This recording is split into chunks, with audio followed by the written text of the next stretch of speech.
Siamo alla Biblioteca Nazionale Centrale di Firenze, una delle due biblioteche nazionali della Repubblica Italiana.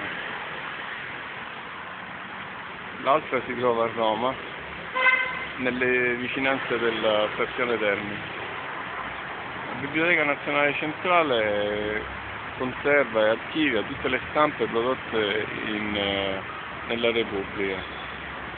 Ogni tipografo deve spedire qua una copia delle sue stampe che viene archiviata e conservata.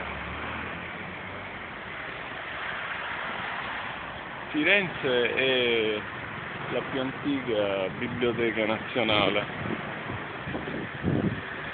Quella di Roma è stata costruita negli anni 70 in un moderno edificio.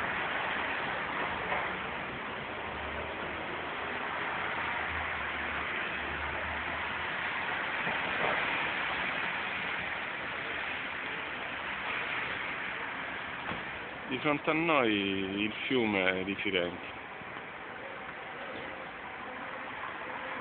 con le sue colline.